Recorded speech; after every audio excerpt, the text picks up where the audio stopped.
I pushed the door open and stepped into our new house, the scent of fresh paint still sharp in the air. Light streamed through the big front windows, catching specks of dust that danced like tiny spirits. The floors creaked under my boots, warm real wood. Not the fake kind. Real. "This is it," I whispered. "We made it." Alyssa's laugh echoed from the hallway. She was barefoot, carrying a mug of tea, her hair tied up in a messy bun. "You're talking to the house again." "Just making friends," I said. "We'll be spending a lot of time together." We had just moved in. First house. First real step into something that was ours. The wedding was 2 weeks ago, still felt like a dream. We had plans. Curtains, paint samples, lazy Sunday mornings on the porch. A clean start. Then the doorbell rang. I opened it to find her parents standing there. Diana and Harold. No call. No warning. Just smiles and grocery bags like they owned the place. "We brought lunch." Diana chirped, brushing past me before I could say anything. Harold grunted and followed, eyes scanning the place like a home inspector. Floor's a bit uneven." I forced a smile. "Nice to see you too." They made themselves comfortable, shoes off, jackets hung, commenting on everything. Curtains were too sheer, the kitchen was dark, and the neighborhood? Not ideal. Then Diana turned to Alyssa. "Sweetheart, do you have a spare key? Just in case." Alyssa looked down. Didn't ask me. Didn't even glance at me. She opened a drawer, pulled out a small silver key and handed it over. That was the moment. Quiet. Simple. But something cracked inside me. They had the key. Not just to the house, to something deeper. And she gave it to them like it meant nothing. That night I couldn't sleep. The house was too quiet. Not peaceful, tense. Like it was holding its breath. Alyssa slept beside me, curled up and warm, breathing slow. But I lay on my back, staring at the ceiling, listening for footsteps that never came. It wasn't just a key. It was a message. They can come in. Anytime. And I wasn't even consulted. At breakfast, Alyssa hummed while scrolling through paint samples. "What do you think about sage green for the bedroom?" she asked like nothing had happened. I mumbled something and nodded. But in my head I was already planning. That afternoon I drove across town and bought an electronic lock. Keypad entry, no physical key. Just numbers. Ours. While I was at it, I picked up 2 small cameras. Discreet, motion-sensitive, easy to hide. Back home, I waited until Alyssa left for errands. Then I got to work. 1 camera above the front door. Another tucked into the bookshelf, aimed at the hallway. The new lock went in with a quiet click and a deep breath. I texted my Uncle Ray. He wasn't just family, he was the guy you called when something didn't feel right. Ex-biker now ran a repair shop. No drama, no sugarcoating. "Hey, got a weird situation. Might need backup." He replied in under a minute. "Say when." "I'll bring coffee." By evening, everything looked the same. But I knew better. The house had changed. I had changed. That night, Alyssa cuddled up, her head on my shoulder. "You okay?" I kissed her forehead. "Yeah. Just thinking." I didn't tell her what I'd done. Not yet. But I was done feeling like a guest in my own home. My phone buzzed just after lunch. Motion detected at the front door. I pulled up the live feed, expecting a courier or maybe a neighborhood cat. Instead, I saw Diana's floral blouse moving through the living room, a dust cloth in hand. Harold was right behind her, rummaging through a stack of mail on the coffee table. They were in our house. I felt my stomach twist. I didn't hesitate. I shut my laptop, grabbed my keys and bolted for the parking lot. My thoughts spun. Why are they there? How did they get in? I reached home in record time. Heart pounding, I ran up the porch steps and tried the lock. My code worked, but the door jammed. I pushed shoulder first and nearly stumbled inside. Diana jerked around, cloth in hand, startled. Harold glared, tossing the mail aside like I'd caught him red-handed. "Would have been nice to know you were coming," I said, hearing the shake in my voice. I spotted Uncle Ray standing in the hallway, arms folded. He must have used the spare key I'd given him yesterday. He was calm, but his eyes were sharp. "What is this?" Diana snapped, pointing at Ray as if he were an intruder. "We came to tidy up, and he tells us we're trespassing?" "Because you are," Ray said matter-of-fact. "This isn't your place." Harold scoffed, stepped forward. "We have a key. Alyssa gave it to us." I looked at him. "Not anymore." Ray reached into his back pocket, pulling out a piece of paper. "Just so we're clear, you have no right to be here unless invited. It's all in this subrental agreement." Diana's face went pale. Harold's cheeks flared. "You won't keep us out forever?" he hissed. I squared my shoulders. We'll see about that. I barely had time to calm my breathing before Alyssa walked in. She froze at the sight of her mother trembling with fury, her father standing stiff as a post. And then there was Ray, arms crossed like a quiet sentinel. "What's going on?" she asked, her voice small. Diana pointed an accusing finger at me. "He locked us out. Changed the locks without telling anyone. And put cameras inside." "Cameras, Alyssa?" Harold stepped forward, voice rumbling. "He's trying to control everything. You're his wife, not his prisoner." The words hit like little darts, but I steadied myself. "I'm not controlling anything. I'm protecting our space." Alyssa looked at the cameras, then at me, brows knit in confusion. "When did you do all this?" I swallowed. "You gave them a key without asking. They walked in whenever they wanted. I couldn't stand by and let them invade our home." Diana's voice went shrill. "Invade? We're family. We were just helping." "Helping by digging through our mail? Rearranging our furniture? Acting like you own the place." Ray's tone was calm, but each word cut. Harold turned to Alyssa. "He's weak. Hiding behind that code lock, behind this biker friend. You deserve better." I felt my anger surge. But Alyssa's face had gone blank. Her cheeks flushed. "Stop," she said softly, hands trembling at her sides. I can't handle you all yelling." No one moved. Then Diana turned, grabbed Harold's arm, and marched out. Harold paused at the threshold, glaring at me before slamming the door. Silence filled the living room like a dense fog. Ray cleared his throat. "I'll take off," he said gently. "Call if you need me." He left without another word. Alyssa stood there, eyes downcast, a tear sliding down her cheek. She said nothing. Neither did I. That was the moment I felt the wall go up between us. It took a few days for the shock to settle. Alyssa and I drifted through the house like polite strangers, tiptoeing around the unresolved tension. Every time I tried to bring it up, words caught in my throat. She would look at me with sad eyes, then turn away. Even the floors seemed to creak louder, as if reminding us of the silence between us. I kept myself busy patching up minor scuffs on the walls, rearranging the kitchen drawers, anything to distract my mind. I would look up, hoping Alyssa might come in, crack a joke, or even yell at me. But she stayed in her own world, sipping tea in the corner chair, scrolling through home decor websites without a word. Then one afternoon my phone vibrated with an unknown number. The landlord's voice came through, oddly nervous. "I had an interesting offer. Your in-laws said they'd pay a whole year's rent up front if I canceled your contract and gave it to them instead."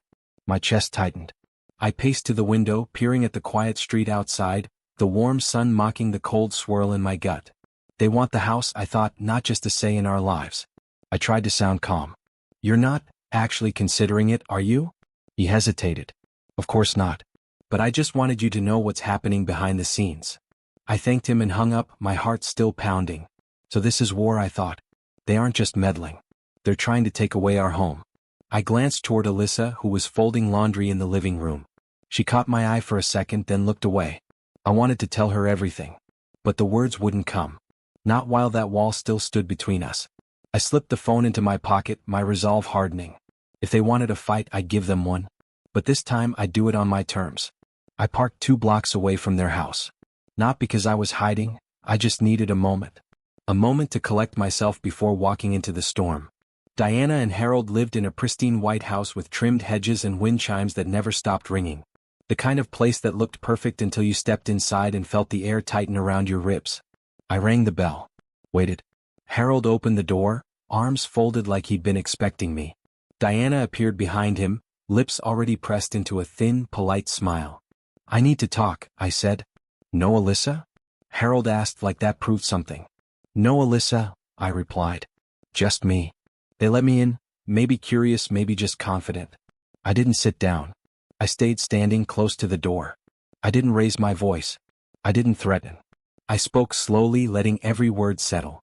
"You're not protecting your daughter," I said. "You're trying to control her. And me. And our life. You crossed a line the moment you stepped into our home without asking." Diana's smile flickered. "We were helping." "No," I cut her off. "You were helping yourselves feel in charge. That's not care. That's manipulation." Harold scoffed. "You think we're scared of you? You're a boy playing man." I leaned in, still calm. "I don't need to scare you. I just need to warn you. If you come near that house again without permission, I will go to court. I'll file a restraining order. I'll do what it takes." They didn't speak for a moment. And that's when I saw it, not guilt, not regret, but something else flicker across Harold's face. Fear. Just for a second. The idea that I might not back down this time. I turned to leave. Stay out of our life. Last warning. It was just past 2 in the morning when my phone buzzed. Motion detected, front porch. I sat up in bed, heart already racing. Alyssa stirred beside me. I grabbed my phone, opened the camera feed. Harold. He stood at the door, shoulders hunched, twisting something in his hand. I zoomed in. A key. The old key. He shoved it into the lock, jiggled it, then yanked it back, muttering something I couldn't hear. The keypad blinked red. Wrong code. Again. And again. Then Diana appeared from the side, wrapped in a shawl, pacing like a ghost on the lawn. Her voice came through the mic, soft, shaky. Alyssa, sweetheart, it's us. Open the door, darling. Just talk to us. My chest tightened. I hit record. Alyssa sat up, hair messy, eyes squinting at the glow of my screen. What is it? I showed her. For a long second she just stared, then slowly got out of bed. She walked to the hallway like she was sleepwalking. Then stopped. Watched the live feed with me. Her voice was quiet, brittle. Are they serious?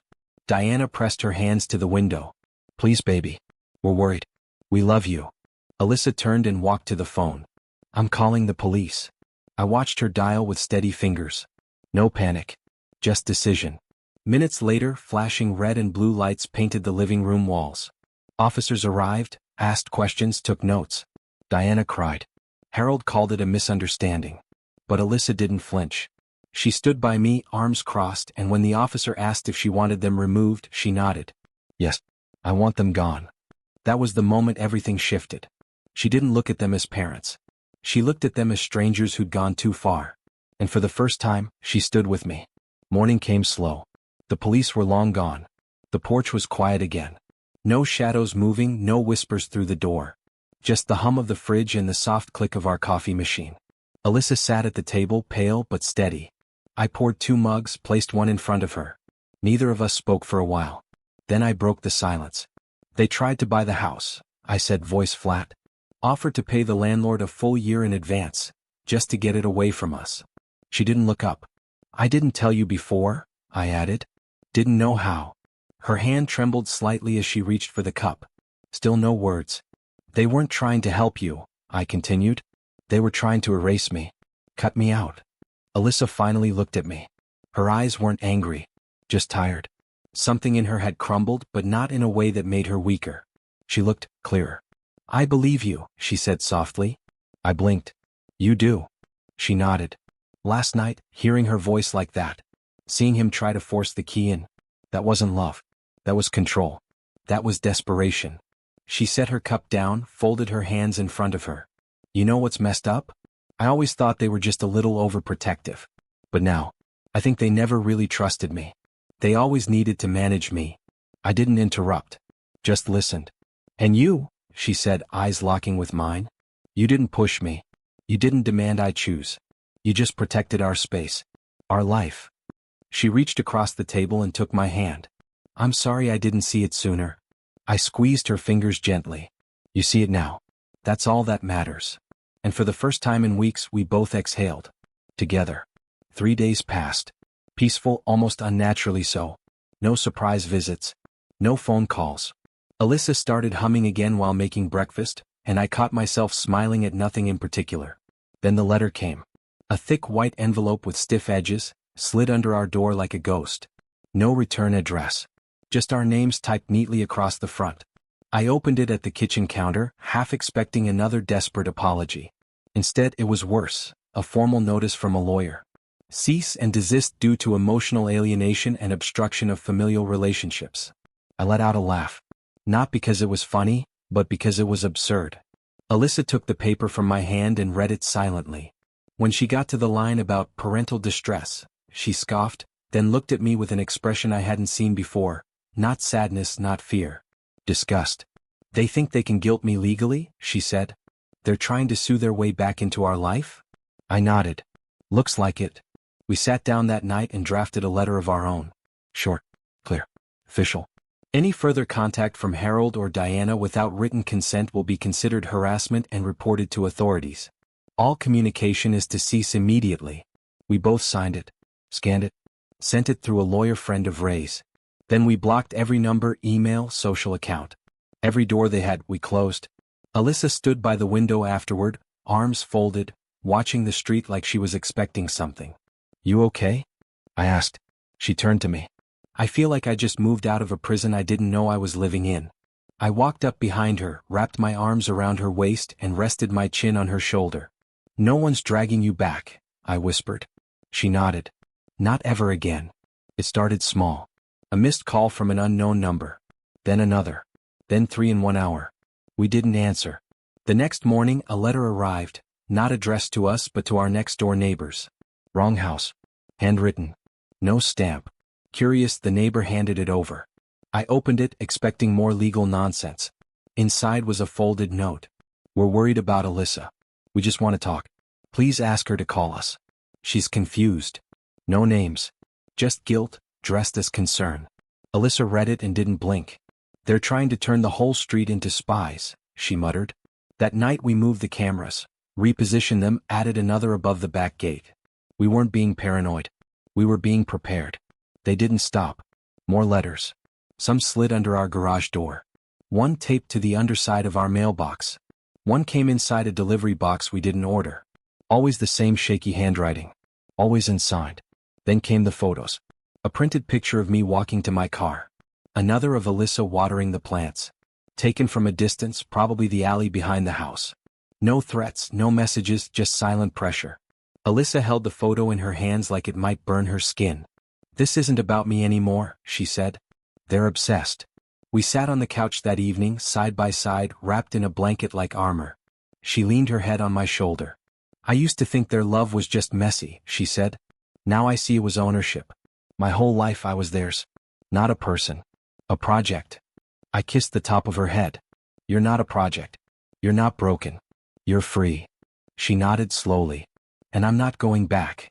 For the first time she sounded like she believed it. The envelope was cream-colored, thicker than usual and sealed with wax. It came on a Wednesday morning, no return address again, but the handwriting was familiar. Diana's. I could tell by the way she looped her A's like little crowns. Alyssa stared at it for a moment, then slid it across the table to me. You open it. I didn't want to, but I did. Inside was a letter. Handwritten, 3 pages long. No threats. No accusations. Just soft words. Carefully chosen. Almost poetic. We only ever wanted the best for you. If we went too far, it's because we were scared. We love you more than life itself. Please forgive us. Talk to us. You're our only daughter. I didn't finish it. I folded it back up and tore it in half. Then I tore it again. And again. Let the pieces fall onto the table between us. Alyssa didn't stop me. She didn't flinch. She just sat there, staring at the shredded remains. That wasn't an apology, she said finally. That was a performance. I nodded. They still think this is about winning you back. Like we're characters in some scene they wrote. She looked at me then, eyes dry, steady. I think I waited my whole life for that kind of letter. Some sign they saw me. Understood me. She exhaled. But they never did. And they still don't. She stood up, brushed the paper scraps into the trash with one sweep of her hand. That's not love, she said. That's guilt dressed in nostalgia. The silence that followed wasn't heavy anymore. It was clean. Like a room aired out after a long, suffocating winter. And in that stillness I saw it. She had stopped waiting for their love to heal her. She had started healing without it. The morning sun spilled across the kitchen floor, warm and golden, softening everything it touched. The silence was no longer sharp, it was gentle. No doorbells. No shadows on the porch. No letters tucked under the mat. Just quiet. Alyssa leaned on the counter, sipping coffee from the chipped mug she always used, eyes half closed like she was still waking up, not just from sleep but from something deeper. A long, long dream that finally ended. I slept through the night, she said, almost surprised. I looked up from my chair, smiled. Me too. No motion alerts. No whispers through the door. The cameras hadn't picked up a single thing in days. The lock hadn't blinked red in over a week. She took a deep breath, slow and full. Breathing feels easier here now. I nodded. That's because it's finally ours. No one else's. She set the mug down, walked to the front door and peeked outside. The sky was clear. The sidewalk was empty. The wind moved gently through the trees, like it was trying not to wake anything. Then she turned to me. Let's invite Ray. I laughed, not because it was funny but because it felt right. He deserves a seat at the table. That evening we sat on the porch with him, 3 chairs, a plate of something grilled, and a quiet hum of music playing low through the screen door. Ray leaned back, sipping his drink. Not bad for a war zone. I smiled. We survived. He raised his glass. And won. Alyssa reached for my hand. No walls between us now. No masks, no secrets. Just this moment. Warm light, soft laughter, no intrusions. We didn't say it out loud, but we felt it in every breath. We'd taken our home back. And no one was ever coming through that door again.